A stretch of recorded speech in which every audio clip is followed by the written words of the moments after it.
So if there's one thing that I regret not doing sooner in photography, it is definitely buying lights. So the way that you light a photo or the way that you light a scene is going to completely change the mood of the scene. It's going to change the mood of the subject. And I think it just opens up so many doors in terms of what mood you want to convey with a photo. So when you first start photography, I feel like everyone just starts with landscapes, and then sooner or later you discover what golden hour is, you discover why golden hour is so good, and sunset and sunrise. And it's because the way that the light will shape the landscape, and the light will come in from the side, create these really nice long shadows, create a lovely colour, and just generally make the scene so much better, so much nicer.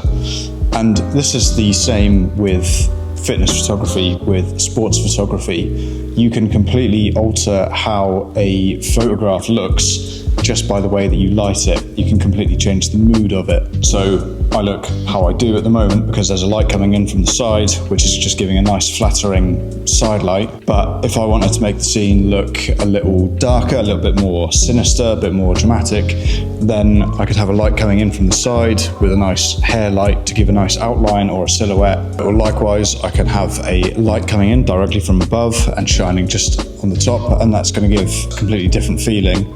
So it doesn't really take too long to, if you've been shooting manual, to understand how the settings work, how aperture, shutter speed, ISO, white balance, how all of this works. And it's going to take you to a certain level. But if you really want to get further, then the best way to do it is buying some lights and just seeing how it goes. If you just want to buy one light to begin with, I think this is the perfect way to do it, and just learn how that one light is going to completely change how a scene looks. And then as you get comfortable with the one light, you can introduce a second, and you're going to be coming from a much better place having experimented with just the one light and then adding the second one in. You're just going to be a lot more comfortable with how you're going to shape these lights.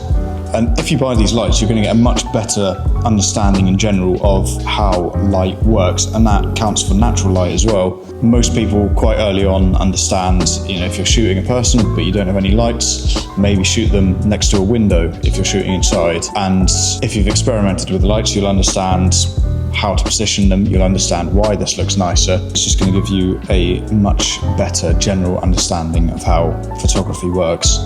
It's also, because beginners generally don't have lights, something that really separates people who are a little bit further on in their photography journey, who are intermediate or professional. It really separates these guys from the beginners who haven't yet discovered lighting. So yeah, I think if you want to improve your photography drastically, quickly, and if you really want to separate yourself from other beginners, then lighting is definitely the best way to do this.